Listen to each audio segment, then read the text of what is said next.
Not the outcome many were looking for. Boston College gets trounced by Virginia Tech. We're going to talk about what we saw, what went wrong, and everything in between on today's show. You are Locked On Boston College, your daily podcast on the Boston College Eagles, part of the Locked On Podcast Network, your team every day.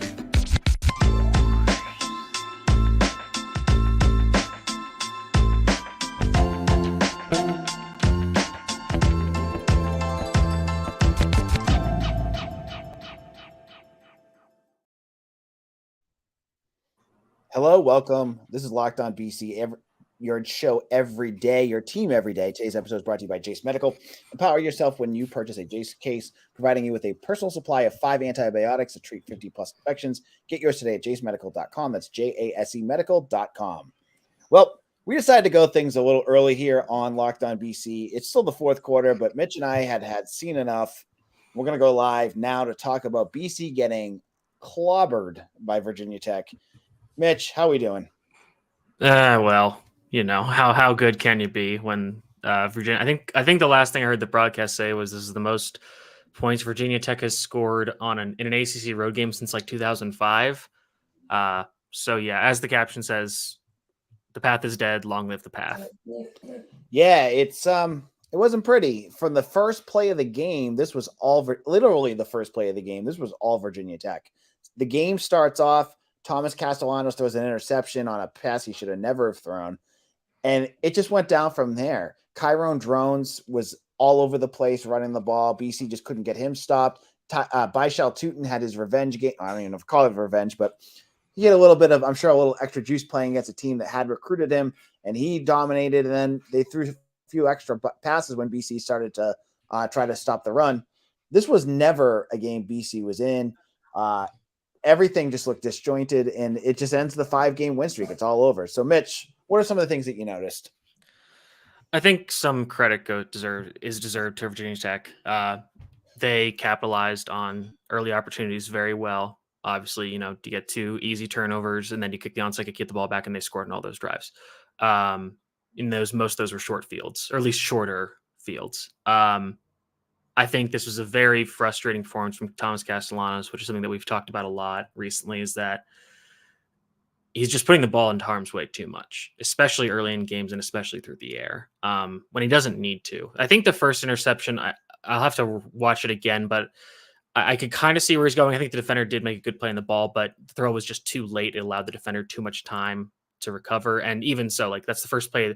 I'll take issue with the coach on that one. Like, I know Kai Robichaux is injured, but we don't need to be throwing the ball at this stage. You know, I think I did say that BC could be really helped by a fast start, but I think we all know that that's just not going to come in the passing game, and the risk is too great at this point. So that was frustrating. The second one was just a really, really dumb decision to underthrow that deep ball down the sideline, to throw it to Dino Tomlin in a contested catch situation, which is just not the best. So I think, and then, you know, and Virginia Tech's offense just played really well. They hit on all their explosive plays. So credit to them. BC had a pretty rough day tackling, which is something they haven't had as a big of an issue this season as maybe in years past. But today it really flared up. They were just missing a lot of tackles in space, and that allowed Virginia Tech to get a lot of big chunk plays on both the ground and in the air. So, you know, but this is kind of like the Louisville game where things just snowball out of control too quickly, and then by the time BC is like kind of woken up, it's pretty much over. I think AJ's muted because he's out of. I got it. Sorry. There we go. Okay. Sorry. I'm recording with my son in the room. I was going to say the path is officially dead. Long live the path. But the tough part of this game, and the tough part of watching some of these games as a Boston College fan, and I honestly don't think it's a Jeff Hafley thing, it's just been a BC thing, is when things snowball for BC compared to other teams, it snowballs hard. And things just got out of control so fast. You know, Tuten had a couple runs. That last touchdown, I mean, I've lost track of where every touchdown came from, but I think it was his last touchdown. Like, they had him stood up and then he just pushed through. Basically, yeah, I really thought he was down. I thought he was at a different part of the pile, and then suddenly he was in the end zone. Yep. And so when you look at Castellanos, did you think at any point they should have benched him for Moorhead?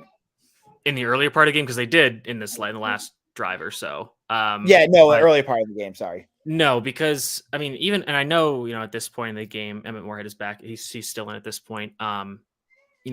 Virginia Tech knows BC is going to have to throw the ball to do anything, so they're expecting to pass. But when we've seen Moorhead this season, he's just really struggled to throw the ball as well. Just not hitting easy passes. He's not putting the ball in harm's way as much, maybe, but I mean, he's just missing very badly. So, that's kind of where you have to take the good with the bad with Castellanos. He is, especially like in these situations where he does make those mistakes early, but he still has that explosive running ability. He still has the ability. I think they put together that one drive where he was throwing the ball pretty well. So I think you still need to keep rolling with him, but I just think they really need to be more active in taking the ball out of his hands early in games, because he's just putting BC behind the 8 ball too early. And I know a lot of people are talking about it, that, when BC's defense is not playing their best game and other teams can snowball a bunch of drives together and get a bunch of points, BC is just not equipped to come from behind in that way. They can come from behind when it's, 1 or 2 scores. When they're down 30, that's not happening. Yeah, exactly. So, and again, and obviously like defense not having Elijah Jones hurts. I think a lot of the issues today would not have been solved by him playing.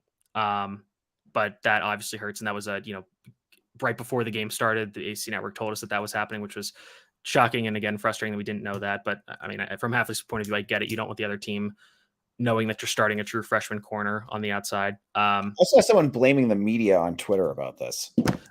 Yeah, I mean, that just tells me you haven't been paying attention to how BC handles the media with injury news. I mean, even just look at the other one where before the game was announced that Kyron and Sheeta Salah would be out this week. And earlier this week, I said that Halfley said during his media availability that he expected Robichaux to play. Now, obviously, there could be setbacks, during the week where it's just like, hey, he's just can't go at this point. But, like we've been saying this whole year, it's just very hard to get an honest answer about some of these injuries. Alex Broom did play, and I thought he played well. And don't blame the rest of the offense, because and I don't blame the staff either. It's the reality of what it is. Also, right? It's not like it's one part of the media; it's the entire media. So it's something that is if it's everybody, if it's all the media, like nobody. It's not like one person is just getting shut out of the information. It's just everybody. So if everybody doesn't know, then it's because the program doesn't want you to know, which is it's frustrating. It's like Mitch and I are doing these coverages and we're writing up game previews, and both of us are talking about, Elijah Jones can shut down their number one. And nope, Elijah Jones ain't playing. Yeah. So it's tough on us too. So I understand your frustrations when you say that, but like you aim it at the right direction. And honestly, there's no one to blame. It's just understand the reality of what it is. The staff, I understand where they're coming from this. It's just, from my perspective, it's hard. From your perspective, it's frustrating. But with injury news, that's kind of just what it is right now in college football, especially in the ACC.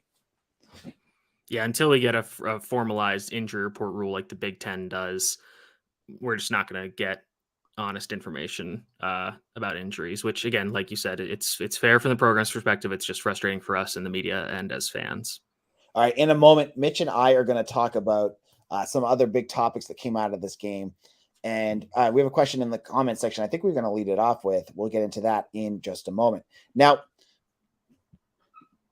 passion, drive, and patience. What brings home the winning trophy is also what keeps your ride or die alive. eBay Motors has everything you need to maintain your vehicle and level it up to peak performance. From superchargers, roof racks, exhaust kits, LED headlights, and more, whether you're into speed, power, or style, eBay Motors has got you covered. And with over 122 million parts for your number one ride or die, you'll always find exactly what you are looking for. And with eBay Guaranteed Fit, your part is guaranteed to fit your ride every time or your money back. Because with eBay Motors, you're burning rubber, not cash.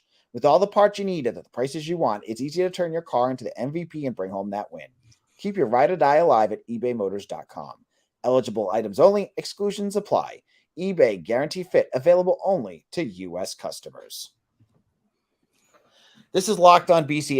AJ Black here. And Mitch, I want to ask, I'm going to start with a question that someone just asked. And you can easily answer it in probably a minute, but I want to answer it. So it's David Sear asks, would you start Emmett Moorhead versus Pitt? Go. Well, before we get into that, I want to inform you that there's some breaking news and that BC has scored a touchdown to bring it to 48-22 with 4 minutes and 26 seconds left in the game. Woo!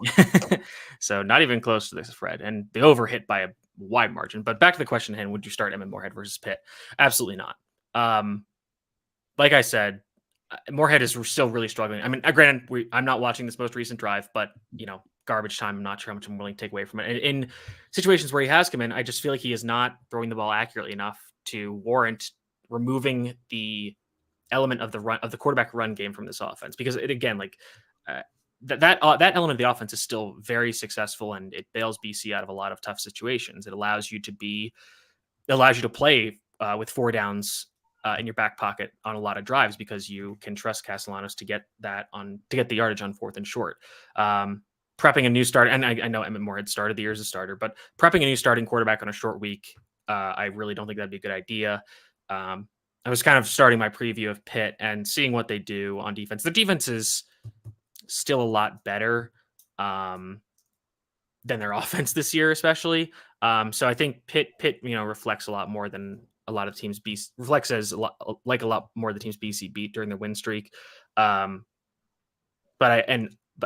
mean, Pitt's defensive line is decent, so I think you still want that quarterback running ability in the offense. So no, I would not bench. And again, I think that would really be frustrating for Castellanos. And I tweeted this out that I think that the issue with him is that, and they mentioned it a bit on the broadcast, is that he's a very emotional player, and I think that that's hurting him in that when he comes out to start a game, he wants to hit the big play, wants to get the offense jump started with these big plays, and he's just being too risky with the ball. And I know that I'm sure that they've been telling him, hey, like, stop doing this. And I mean, at some point, maybe if the message is not getting through, you do make a change, but I still wouldn't do that. I think on a short week, kind of like we saw with Syracuse, you can shrink the game plan a little bit, make it a little easier for him. But yeah, just a very frustrating result overall. And again, like somebody said, the last comment about regressing to the mean, and BC's had all these close wins, and those are. Here's the comment. So today we regressed to the mean. If you keep beating bad teams by razor's edge, sooner or later you're a bad team. Yeah, something kind of like that. I would say, again, BC did get a lot of breaks with, really bad quarterback play against Syracuse. I think that I think they had some weird mistakes in the UConn game. I think a lot of people would say they dominated that game throughout.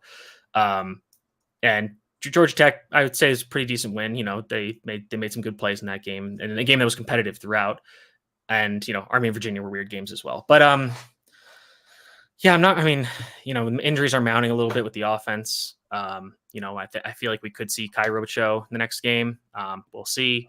Alex Broom, like I said, is playing well. Offensive line, I'll have to rewatch it. I don't think they were necessarily the problem. I think the biggest problem was that because the defense did not respect Castellanos' ability to throw in the early part of the game, they were just charging downhill at the run so aggressively that took away a lot of BC's ability to run. Sometimes they're able to pop some big runs, which is good, but I think defenses are now keying on that a lot more aggressively.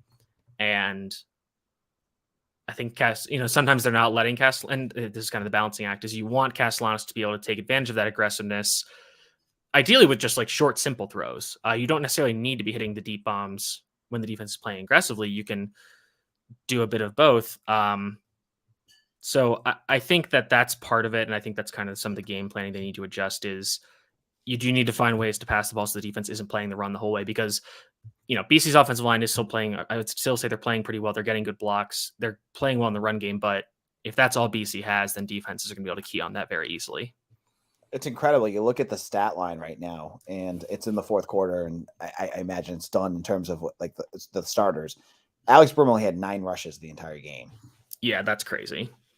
For a team that is so bent on running the ball, the fact that your starting running back had 9, and then Xavier Coleman was the second with 5 rushes. And that was all on the last 2 drives. The last drive, I would say. Garbage time, right? Yeah. The questionable play calling in terms of just going more towards letting Castellanos throw the ball, which is terrifying at this point.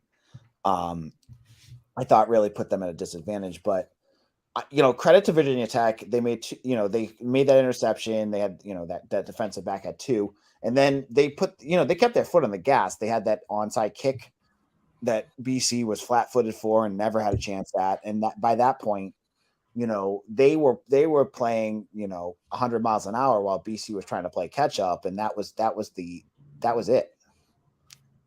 Yeah, I think that the broadcast, actually, this was when they interviewed Brent Pry, and I think after the first quarter, and they talked. This was after the 2 interception, the onside kick, and he talked about how Virginia Tech needed to be aggressive with trying to get these kind of plays because they knew that if BC was able to hold on to the ball, they would be able to drain the clock and control the tempo of the game. And so Virginia said, okay, we need to play aggressively, take these kind of risky decisions, and being out, quote unquote gifted 2 interceptions certainly doesn't help, but that onside kick is probably part of it because they're saying if we can jump out to a big lead early, that forces BC to throw the ball, which is something they're just not as comfortable with. And as we've seen, they are struggling to come from behind when they get down by big deficits.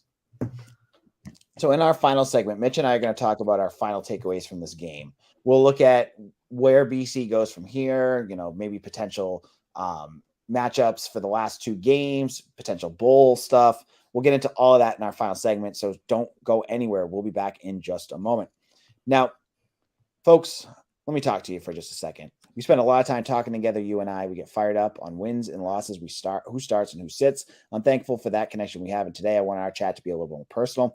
I just learned that you can get a 1-year supply of antibiotics on Jace. You realize what that means? Bring on extended travel, bring on next natural disaster or supply chain issue. You are covered, my friend. You don't have to worry about whether or not your refill of generics are available. And this is possible because of our friends over at Jace. Go online right now at jacemedical.com to receive your 12-month supply of your daily medication. Remember to use promo code LOCKEDON at checkout for a discount as well. A verified customer had this to say about Jace. I am thankful for the service. Supply chain issues caused me to cut supplies in half. I ordered most of my daily meds with a year's supply. I also ordered antibiotic kits. I feel secure now. Prices are lower than local pharmacies. I highly recommend this for everyone. If you or someone you love would like to get some peace of mind by having a year's supply of any daily med, go to jacemedical.com to see if it's offered for you. Remember to use promo code LOCKEDON for $20 off your purchase. Locked On BC, AJ Black. Fans are all in our comment section. You can join us too. Just hit the comments. If we have a moment, we will respond to what you have to say. So there's 3 games left, Mitch. 2 games left, excuse me. Pitt on Thursday, which is scary because it's a short turnaround. And then Miami the Friday after that. No more Saturday games, which is crazy. We have 2 games left and none of them are going to be Saturdays. What is your feeling for the rest of this season? I feel pretty decent about the Pitt game. I forget who they play. Syracuse at Yankee Stadium this today, so that'll be an interesting battle. Depending on how that game goes, I think it's pretty predictive given how BC played against Syracuse on the road. I would love to see that game too. Sorry, just gonna jump in. Maybe they kept Kyron out for hope to come back on Thursday. He was that. I get that strategy. I think they did that. I think we talked about doing that for UConn. They kept some guys out against UConn to play against Syracuse. I get that. I'm not sure I would describe it to this game when I think BC thought they'd be pretty competitive in this game. Obviously, it didn't play out to be true. But I feel pretty decent about that game. Just because a lot of people in the comments saying, "Oh, this team only beats bad teams," and Pitt's a bad team. So that's kind of what I think about that. Next game against Miami. I think Miami has a lot of talent, but it's just a matter of how bought in are they in finishing out the season. If BC can rebound with a win against Pitt and get their spirits a little higher, and then you're getting Miami to come up to Boston in late November when they're not, they're both playing for bowl positioning, but I just think that that's going to matter a lot more to BC than to what's Miami. So I think regarding kind of coming back to this game with the defense, I think hopefully Elijah Jones doesn't miss any more time, because if he does, that's a real issue for this defense. Max Tucker didn't get picked on as much as I thought he would today. Amari Jackson took the brunt of it, and there were some bad plays with that. Rest of the defense, again, tackling was a big issue, which was kind of surprising given how they've played in that area for most of the season. I was worried about how this offense would put BC in a bind with how much misdirection it uses, and credit to Virginia Tech, they had some really good play designs that put BC in really tough situations. Let me try and think of the rest of the defense.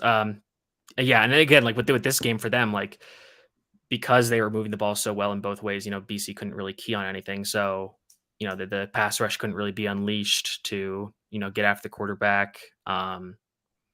So I think with this defense, and again, this was a game where they didn't really. I think the closest they were to a turnover was when the ball bounced off Kyron Jones's hands right before the end of the first half, and they couldn't fall on the ball. So, and Kyron Jones, kind of like the opposite of Castellanos, he just did a much better job of not putting the ball in harm's way. So I think this was a wake up call for this team in terms of saying hey, I was worried. I was a little worried about this. Saying you've won all these games close. Maybe, and now you've got the bowl eligibility. Maybe there might be a letdown. I didn't think it would be to this proportion, and I still thought BC had a good chance to win the game. But yeah, obviously a very frustrating loss. Really killed a lot of the good momentum this team had, and now they don't have a lot of time to pick up the pieces before heading back on the road. So, talking about bowls, there's I know folks want to know, and everyone's already going down into the Eeyore mode of we're going to as Josh says, it's down to Fenway or Pinstripe. I don't agree with that. I think there's other options, especially if they can still win out, and that's still a possibility. If they go 8-4, I think the Sun Bowl is still up there. You have the Military Bowl. Military, I think, is technically worse than Fenway and Pinstripe, but fair. Yeah, I would say it's in that tier. I would say Sun, Holiday, Pinstripe, Duke's Mayo, or that. That's one tier, and then Fenway, Pinstripe, and Military the next tier down. So I think I'm a little more pessimistic. I do think that, and especially just because bowls are going to want the bowl system is going to want to put BC in the Northeast. So I'm just a little more pessimistic about that, but I see your point. Yeah. And honestly, I hate the Fenway Bowl. I hate the matchup. It's the AAC. I would much rather have them in the Pinstripe and play a Big Ten Bowl, Big Ten team at this point. I don't care who it is. I think it would just be a more interesting matchup, but that's just me. So final thoughts, Mitch. Any BC players have games that just stood out to you positively, or you thought struggled other than Thomas Castellanos who we talked about? I like the way Alex Broom ran. Again, I think we both wish he had gotten some more carries. Christian Mahogany wore number 77 today. That was weird. Don't know why that happened. Trying to think of guys in the defense. I was glad to see Cam Horsley come back because he got hurt right at the end of the first half, but he came back the second half, played, so that was good. Yeah, I mean, really tough to say anybody in the defense played well when you give up 48 points and exactly 600 total yards to finish the game. That's it's just hard to say anybody played really well. Guys were missing a lot of tackles. Didn't get a ton of pressure on the quarter. Well, I mean, I don't know. I feel like they were okay getting pressure. They had struggles finishing. Some guy, I don't want to rag on anybody specifically in this game because there were plenty of guys that had, I would say, bad games, but I don't think we need to go over that right now. Right. And I think that's just going to kind of wrap things up. This was a tough loss. It was bad. I don't think anyone expected it to be this bad, but BC ends up losing. I do want to say this. I do think that this was probably the worst possible outcome of this game. I think that there's some realistic paths. Yeah, talking about the paths again, where this game is played closer. I think Virginia Tech played their best game, and BC probably played their worst. And things bounce a certain way. The onside kick, stuff like that. And it's kind of not to the extent of the Louisville game where things just really went against BC, but just a few things here and there start the game down a really bad path for BC. I think that. I think like we talked about in the week before, Virginia Tech was a hard team to pin down because their road and home splits were so, and that's why we thought BC would win because they've been so bad on the road. And Andrew, can you pull up that Andrew Jones comment, the last one? It says, "I'll add that I also think college football is really noisy, and I do think BC can still go 7-5 or 8-4. Some days you're off, and the other team is on." That's a big part of it for me for this game. Is I think that if you think about a box plot, this is one of the whisker games. Box and whisker plot where there's the one outlier at the end of the line, and I think that if you played this game, again, a lot of the outcomes would be a lot closer, and I'm sure that there's probably a good amount of those outcomes where BC loses this game, and they maybe lose this game by double digits. But again, still a frustrating loss. I think BC made some mistakes they could have avoided, and they still had a good chance to win this game, but ultimately they just didn't execute on that, and they didn't play or coach well enough to win this game. All right, Mitch, we're going to wrap things up and go find something else that's not as depressing to talk about than this game. Where can people find your work? You can find me at Mitchell T. Wolfe, WOLFE on Twitter. And make sure you're checking us out on Eagle Insider. I'll have my game rewatches. We'll see how that goes because with this quick turnaround. We might have to kind of shorten those, and then we'll have the pit previews for the game on Thursday. Going to be an interesting way to see how this season wraps up. So, yeah, we're going to have a short turnaround for this. We also have talk of the Richmond game coming up. We'll have all that up on Eagle Insider. Hopefully got some good news coming up about another additional writer coming to our site. And then I want to end things with Peter Caruso's final comment, because I think it's really important. when you get, sorry, I needed a good laugh. Don't you, after a game like this? When you get your first car, next time you go get a new car, please make it either a Toyota. I can't. Sorry. Anyways, please make it either a Toyota Highlander Hybrid, Polestar, or Tesla. Go green, start saving money now. Thank you, Peter Caruso, for your commitment to saving the environment. All right. Anyways, thank you all. We'll be back again on Monday for another new episode. Enjoy the rest of your weekend. For all our veterans out there, thank you for your thank you so much. And we will be back again, and so hopefully talking about road to another win after a bad loss. This is AJ Black for Mitch. Thank you so much for listening. We'll see you all again soon.